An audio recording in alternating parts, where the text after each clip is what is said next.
It finally happened. College lacrosse is back, and week 1 already gave us everything. A ranked team surviving an overtime scare, a program dropping a record number, a face-off clinic that basically ended a game before it started, and winter weather already trying to cancel the sport. Rutgers needed overtime to escape Jacksonville, and it took a hero moment to end it. Army came out firing and flat out overwhelmed UMass in every effort category. Michigan opened the year by setting a program record in goals, and Syracuse looked like Syracuse again behind a monster day at the faceoff. And then, just to remind everyone what month it is, the schedule started getting chopped up by weather. Games canceled, games postponed, games moved indoors, some games closed to the public. February lacrosse is officially here, so today we're doing it properly. Week 1, every division, one final. We have the biggest stat lines, the biggest moments, and then a week 2 preview with what matters, including the weather chaos and the ranked matchups you need to circle. Let's go.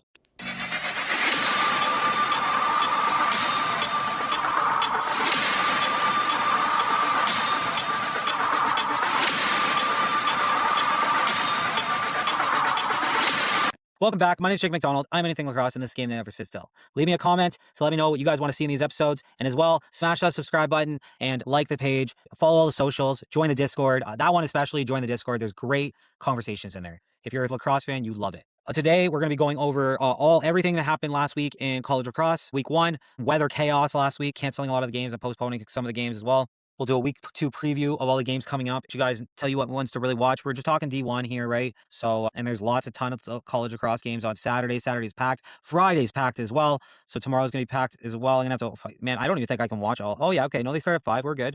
So I'll be able to watch it. So I guess tomorrow I was just saying, there's no box lacrosse on Friday this week. So I guess college lacrosse it is. And I'm fine with that. I'm good with that, honestly. And there's going to be lots of box on this weekend too. So, and then after we go through the college stuff, I am going to touch on the PLL. Again, their site is absolutely amazing. I got to shout out to them. And the NLL needs to go learn from it because it's a lot better. Like, it's quite a step up. The NLL site's okay, but the PLL one, there's so much more. I just signed up for an account, so I'm going to run through I'm just kind of going through that with you guys. There's some trivia questions. I'll go over what it kind of goes through and all that kind of stuff. So stay tuned for that if you're interested in that. You can also go join it. It's PLL Nation. Pretty cool fan engagement thing in my opinion. A little again, something the NLL could really maybe benefit from as well. So let's start off with the 2 topics as always. Okay, I always like to start off with 2 topics to get them out of the way and to talk about them. First topic I wanted to go over. Now I know this isn't per se a hockey show. I do love hockey, as you can see. I've got them jerseys in my background. Massive hockey guy. But I will say that I do want to talk about the Gavin McKenna situation because this could happen to a lacrosse player too. Actually, I think it would be even more likely to happen to a lacrosse player because I feel like lacrosse players have a little bit more of a temper than hockey players do. I feel like, and I only say that because I feel like hockey players have been media trained since they were so young. Like, I have a friend that's kids U14 and he's already like a sports psychologist and a representative, and he, you know what I mean, he's got the whole thing. He's already been talked to about how to talk to the media at such a young age. So these guys are like bred into that or prep for that, where I find lacrosse players aren't. So the Gavin McKenna situation is essentially, this is all rumors, it's all speculation. So I do kind of want to, I'm going to watch what I say a little bit because I don't want to, we'll see what happens when everything comes out. I'd like to see the video too before I go super into detail.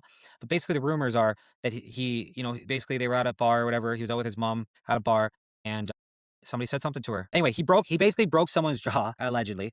And, after they said something to his mom. Now, I personally understand that, especially being a man and you're out with your wife or your sister, your daughter, or your mother, and you're their guy there. You don't let somebody disrespect them. That's the truth of it. And like, if someone did that to my mother or my sister or my wife or my daughter, I'm going to do the same thing. I would have done the exact same thing from what I've heard. Right now, my opinion might change if something comes out that, I'm going off what's the rumor, what's the story. Things that usually don't really stay. Everyone kind of knows what's going on, right? Everybody's connected now. It's a simple text message. Everyone's connected. So I'm pretty confident in this rumor that there's at least some truth to it. So do I think he was wrong for it? No. I think people forget guys are actually human beings. So if you disrespect somebody's family like that, you're going to probably get smashed in the face. And I don't think there's enough of it, to be honest with you. I think that people have gotten too comfortable being behind a keyboard saying whatever the fuck they want. Okay? Like, when I say stuff on here, if I said something that's super offensive and someone comes and clips me, like, I kind of would, if it was for the right reason, I'd be like, you know what, I can understand that, to be honest with you. I get it. That was maybe a little offside. Well, I usually will address anything that happens. So, I mean, what can you do? But this guy was an asshole in the restaurant, just obviously looking for trouble. And when you look for trouble, you're going to find it. So now, like I said, I was watching somebody else, and like, if this is a felony, which we'll see what happens, right? He's got money. He's got good lawyers. He's going to have an amazing lawyer. And at the end of the day, if there's no footage, right, what are you going to see? It's he said, she said, and you guarantee that a bunch of other people are probably going to look the other way on this. He's a fucking top end hockey prospect out of Canada. For him not to be able to travel the states with a felony, he wouldn't be unless he got a pardon. And this would definitely put a kink in his this would definitely put a damper on his career. Not saying it would completely derail it, but it could definitely affect it. And it was a stupid decision in the moment. I understand. Like looking at it, like I completely understand. I would have done the same thing. Gotcha. Especially I'm not a pro. I'm not about to be a go pro in the NHL, though. In all fairness, I don't know if I would have tried to have more composure if I was in that situation. But at the end of the day, I do understand the passion of it, and I do understand he's only an 18-year-old kid. We have to remember that. At 18, you're all piss and vinegar, and I can tell you, most guys at 18 that I know would have like done the exact same thing. So, and to be honest, like I just think if you're gonna run your mouth like this, if the rumors are true, and he did that, I just don't see him doing it out of nothing, out of nowhere. Then I just feel like this guy got what he deserved, like a concussion and a broken jaw. Okay, that's actually a perfect thing. He's going to have a hard time. It's going to take months to heal that. And it's a good lesson to shut your fucking mouth about someone's family, or that's what happens to you. Learn a lesson. I think this is the thing. All these people can just say whatever they want online, and nothing happens to them. They get to go. They sign up for their troll accounts. They go on. They say whatever they want. They're the most toxic people, and then they go off and sleep at night. And now this is what's happened. People have forgotten that you can get punched in the face. So that's my 2 cents on it. Like I said, I don't think he should be in trouble for this. I think that if the story is true, he shouldn't be. Again, if it comes out as something else, I'll address it and I'll apologize. But I think that at this point, from what I'm hearing and what's going around, I don't think that he is in the wrong at all. So. And I know, you know what? I know that people are going to disagree with that and that he should be more mature or whatever. You know what? At 34 years old, I just turned 34 today. Happy birthday to myself. I would do that still today. If somebody disrespects my wife, my daughter, my mother, anybody like that in front of me, you're going to eat a couple, buddy. So that's it. I don't think that, I think that people need to realize that we live in the real world and people have emotion. So yeah, that's my opinion on that.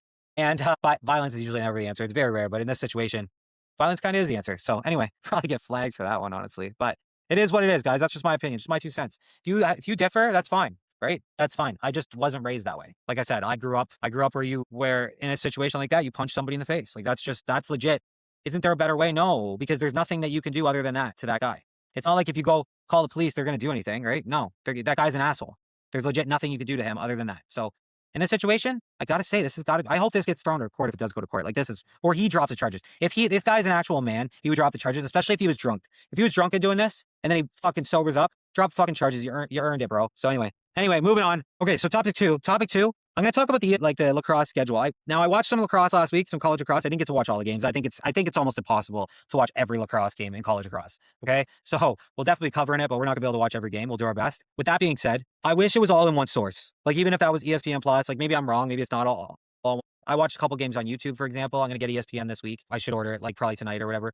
But so I'll have it for this week. But last week I just kind of watched the games that were on YouTube. There were quite a few on YouTube. To be honest with you, there's probably enough on YouTube for what I've seen last week, but we'll see. And to be honest, it's definitely slower than box. I'm not gonna lie, but it's not a bad game. I don't mind it. And there was a ton of high scoring games. Now you kind of feel bad for those teams. Like there's a point where it's just like, oh, okay, they won. Right? That's one thing that the NCAA could improve on is kind of having one source for all college games. So if that is ESPN Plus, I'll correct myself next week when I get on there. But for right now, as far as I know, like when I was looking up to where to watch games, everything was kind of everywhere. And some games weren't even broadcast. So with that, it'd be nice to see everything. That's all. That's my one cry. And actually the NCAA site, I just went to pull it up and still the headlines haven't changed either. So we'll touch that. That'll kind of roll into this. I wish they could update their site. Hopefully after this week, they'll be able to. Just the headlines was about Cornell still, which is that's last season. So there were some big games this week that there could be some headlines up there. So anyway, so we're going to go right into the scores now. We're going to go into scores. Now, unfortunately, I don't think that there's any stats. So let's do a week one recap real quick, go through the scores. We've got Utah beating Delaware 16-9. Then you've got Michigan killing Mercyhurst. I love Mercy. Josh Mills, love you, buddy. But they got killed 24-2. You have Army winning 14-8 against UMass. And it was honestly, it was a possession game. I watched this game. A lot of very strong possession numbers by Army in this game. You have Rutgers squeaking out a win, 11-10 in overtime against Jacksonville. Again, I'm new to college lacrosse, but from what I was reading and everything, it seems like that was quite the surprise. You got Providence beating Holy Cross 15-10. You have Mercer beating Hampton 18-9. You have Denver beating Cleveland State 20-1, massive. You have Georgetown and Lola, Maryland got postponed. So did Maryland and Richmond as well. There was a lot of postpones last week, guys. So then on Sunday, the first, you had Ohio State beating Detroit at Mercy 19-3.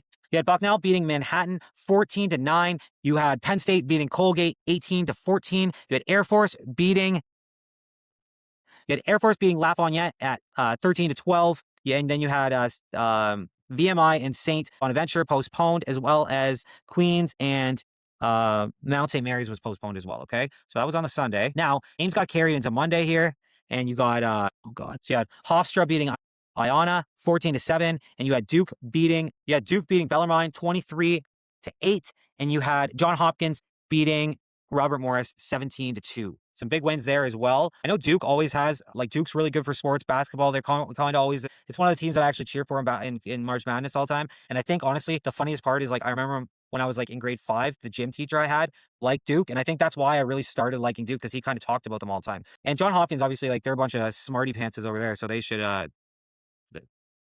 good sport for them, right? NJIT beating Hampton. So there you have it. There's week 1, guys. This is obviously week 1. I don't even think a lot of teams have played yet. I'm going to run through the goals real quick. Some stats with you guys. So let's start with goals. So you have Dylan Bush leading this week with 7 goals. He plays for Mercer. You have Hunter Chavette playing for John Hopkins. He got 6. And everyone else here got 5. So the Hunter Aquino with Penn State. Matt Collison with John Hopkins. McNamara Plunkett with Army West Point, Luke Shanahan with Michigan, and he's a rookie, I'm pretty sure. Max Stout with Duke, and Jake Torowski with UMass. We'll go with UMass. And then you had Rhett Chambers also with Providence getting 4. So there's your goal leaders right off week 1. Like I said, it's only week 1, guys, so it's still early, but I can tell you right now, just from looking at the leader and how they won, right now, John Hopkins is looking kind of scary to me when I look at the teams. So you guys let me know if they usually have a good team, but they're looking scary this year. And we have, on the other side of things, and you have saves per game. So Ryan Della Rocco with Jacksonville got the most saves with 17. And then Miles Lancaster got 16. You have Nolan Hudnut with Bellarmine. You have Andrew Lehrman with Colgate. And you have Owen Salinger with UMass. And Cam Sterrett with Providence, all with 15. You got Cooper St. Clair with 14. Ethan Bayrig with 13. John Long and Jacob Newman also with 13. So they play for Mercer and Holy Cross for Justin Long there. So there you have it. So there's your those are the saves. Obviously, Jacksonville having 17 saves. That's not always a good thing. They did lose, but it was an overtime, so big game for him. Then scoring offense, obviously Michigan put up 24, Duke put up 23, Denver put up 20, Ohio State put up 19, Mercer put up 18, as well as Penn State. John Hopkins putting up 17, Utah put up 16, Providence put up 15, and Army West Point put up 14. Denver only put up one goal against. That's insane. John Hopkins only 2, Michigan only 2, Ohio State 3, Syracuse 6, which is still impressive, honestly. Hofstra 7, Army West Point 8, as well as Bucknell, and then Duke as well, and Mercer has a 9. So there you have it, guys. There's some stats for you quick. Let's go over a preview of the week quick. So we got Friday. We got lots of games on Friday. Everything's to be announced on here, I guess. Okay, that's weird. Anyway, you got Mount St. Mary's versus LIU. You got Delaware versus Draville. Utah versus Duke. That'll be a good one. You got St. Bonaventure versus Bucknell. Holy Cross versus Hofstra. You got Bryant versus Providence. You got Siena versus Boston U. You got Queens versus Lemoyne. You got Stony Brook versus Sacred Heart. So there's the only teams that I'm really pumped for on Friday, I guess, would be Duke versus Utah. But again, I don't know enough about it. So I'm still definitely really learning, really trying to get it. I'm going to kind of, watch more games this weekend. So on Saturday, we have a ton of games too. You have Kansas versus Hobart. You have Villanova versus Penn State. That'll be a good one too. Penn State looks good too from last week. You have Jacksonville versus North Carolina. You have Army West Point versus Rutgers, which is going to be a good one too. I think Army gets that one, to be honest with you. I watched a bit of the Rutgers game last week too. I don't know if I mentioned that, but I did. You have Iona versus Navy. Navy's always got a good team, I'm pretty sure. You got Cleveland State versus Ohio State. You got Cleveland State versus Ohio State, the Ohio State University, as they like to say. You have VMI versus High Point, and you have Mammoth versus Manhattan. You got Loyola Maryland versus Maryland. So battle of the Maryland, or battle for Maryland this weekend. You got St. Joseph's versus Syracuse. You got Bellarmine versus Mercyhurst. So hopefully Mercyhurst can have a better showing this week. That'd be great. You got Robert Morris versus Richmond. You got Quinnipiac versus UMass Lowell. You got Marist versus Mercer. You have Merrimack versus UMass. You have Fairfield versus Lee. You have Michigan versus Marquette. You have Air Force versus Denver. And you have John Hopkins versus Georgetown. That should be a good banger too. I know John Hopkins, obviously, like I just talked about, they're looking pretty strong. And then the final game of the week is Colgate versus Virginia, and I'm pretty sure that the Tuesday is. I didn't realize this, but there's following Tuesdays games too. But I'm pretty sure that's week 3. That would be week 3. So we'll wait to talk about that. If I'm wrong, somebody correct me. But I'm pretty sure that's week 3. There's so there you have it, guys. There's your kind of upcoming games. Some definite bangers. Like I said, I'm sure there's more than what I'm even looking forward to. I'm gonna watch a lot more this week, especially on the Friday. I'm trying to watch it. I try to watch some highlights as well. Definitely trying to keep up on it. And it's just there's a lot, right? So, like I said, I love how it's on YouTube. I'm gonna get ESPN Plus this weekend, so I'll be watching a lot more. Friday too. There's not much going on. I think there might be a Leafs game, but even so, I'll have lacrosse on at least one of my screens the whole time. And field from watching last week, very possession. The camera obviously quality is like meh. I think the PLL is a lot better, at least from the championship game it was. Some games, like I said, some streams are better than others, and we'll just see. It's going to get better. It's a work in progress, I guess, and at least I get to watch it. I do have to appreciate that because at the end of the day, you wouldn't really, you didn't have to watch it, right? So just throwing it out there. And all right, so let's get into the PLL here now a little bit, okay? So obviously the PLL is still like 3 weeks or so away from starting their nice tournament. I'm pumped for that. We'll be talking about that over the next month. I'm really excited. I know 60s gets a lot of hate. I think it hasn't been perfected yet, and I think they do need to keep an open mind changing it a little bit. So please, if I could just get one point across with the sixes, is just give it a face off after every goal, please. I know you want it to be fast. Great, the games are great. It's fast. It's too fast. You need commercial. If you want to commercialize this and you want to make it watchable so people know what's going on, people want to see replays, especially fans. To sell these players, you have to show replays. Sixes is too fast to show replays unless you're going to show it on half the screen while the game's still going, but then you're going to miss part of the game because it's so fast. It's so fast. It's unforgiving. You miss a shot out of bounds, the other team gets back. Like it's like, and there is some contact kind of. I really please, if I could stress anything, just even like a face off would be ideal for me, but even behind the back, like even behind the net, just to reset the ball is just enough to just give us that couple seconds where you can re-show the beautiful play that one of your star players has done. So please just do that, please. That's all I have to say. So anyway, so right away, I'm sitting here. I signed up for the PLL. What's it called? PLL fan something. I had it before. PLL Nation. PLL Nation, right? So I had to sign in, right? So now I'm all in here and under my Anything Lacrosse. So let's go. So right now we're a free agent. We need 1,265 XP to get us to the next level. That's pretty cool.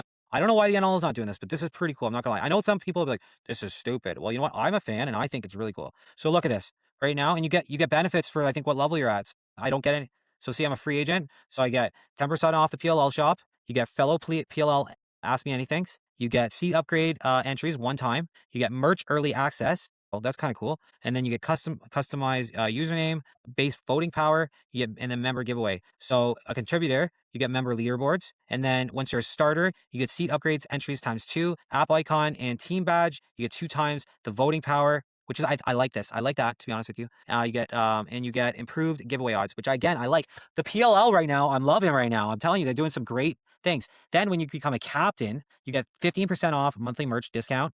You get so you get submit AMA questions. So that's really cool. Still same, but you must be able. Oh, you get to submit them. You get seat upgrade 3 times. You get 3 times the fan voting power, and then you have the higher giveaway odds than the other 2. And then when you get into All Star, you get 20% monthly merch discount. You get seat upgrades for 5 times the voting power, and Elite giveaway odds. And then if you get MVP, you get 2027 regular season weekend tickets. Oh, let's go. Get 25% off monthly merch discount. Get an MVP shout out and recognition. You get exclusive PLL Nation collected. You get exclusive PLL Nation collection. You get seat upgrades times 5.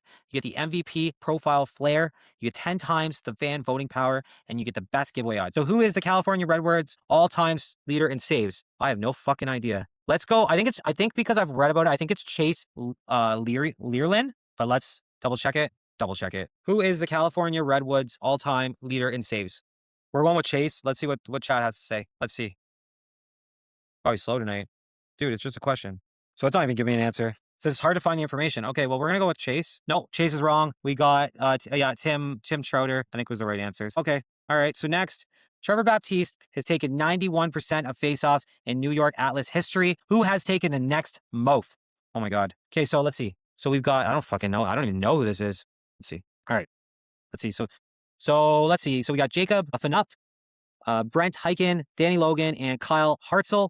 I think I'm just going to say Kyle Hartzell, and that's a complete guess. Trevor Baptiste has taken 91% of all faceoffs in New York Atlas's history. Who has taken the next most? So who do you guys, as we're waiting for this answer? Let's see. Okay. It doesn't tell me again. I can't even cheat on ChatGPT. That's pretty whack, bud. All right, let's see. We'll take Kyle. Oh, no, we got that one wrong. Danny Logan, I guess. Who is the Denver Outlaws all-time leader in points? I'm going to say Eric Law. Again, complete guess. Who is the Denver Outlaws all-time leader in points? Eric Law. It's got to be Eric Law. So we got Eric Law, Brennan Mundorf, Jeremy Sivers, and Drew Snyder. Drew Snyder, too, maybe. Come on, bro. It's not that hard. Well, that's not the right one. So anyway, I'm not getting any answers out this. So I picked Eric Law, and the answer was... So I don't know if these are right, because they're all in red. So I actually don't know, because I got 0 for 3 this week. All right. Okay, then. All right, let's go to college pickup next. All right, let's see. Villanova versus Penn State. We're going to take Penn State all day. Okay. We got Virginia versus Colgate. We'll take Virginia. Denver versus Air Force. Ooh, I guess we'll take Denver because it's 94%. Georgetown versus Johns Hopkins. I'm taking Johns Hopkins because it's just how they played. But again, who knows? Georgetown always is pretty good too, I think. So I can't pick. Rutgers or Army. I'm going to take Army. I think Army is a bit better of a team. We'll go pick them and we'll go. Oh, this is for the championship series. I'll do this later then. I'm not going to do this now. This is for, so college pick'em. Okay, so we'll come back every week for PLL college pick'em. I didn't realize they did that. That's pretty cool. So I don't think we got any of the questions right, but who knows? We'll see when I guess they release them. So, yeah. So there you have it. There's a little bit of PLL Nation for you guys. I think it's a pretty cool thing. I think the NLL could learn off this. The NLL Nation sounds like a pretty good, a nice little ring to it, but PLL will probably sue them. But at least they would have to acknowledge them then. So with that all being said, there's your week recap or your week one recap for college. Touched a little bit on the PLL, talked about week 2 in the college. Like I said, I'm still learning. So I don't really want to come on here and pretend like I know what I'm talking about. I don't. And that's the thing. That's okay. That's how I learned how to box lacrosse. I'm going to make mistakes. I'm going to say names wrong. I'm going to screw things up. I'm going to keep watching and learning and getting better. You guys put in the comments if there's anything that you think I should be watching for, if there's anything I should be doing differently, if there's a better site than the NCAA site to get the stats off of because they didn't show any of the fucking stats. I'm gonna try to find another site this week. I figured after week 1 they would have the stats up. A little unimpressed with that, but PL site's top notch. So with that all being said, my name is Jake McDonald. I'm Anything Lacrosse. This is the game that never sits still. We'll talk to you guys next time. We got a big guest coming on for my next episode, and we've also got more box cross. So let's go, guys. Excited for week 2 of college cross.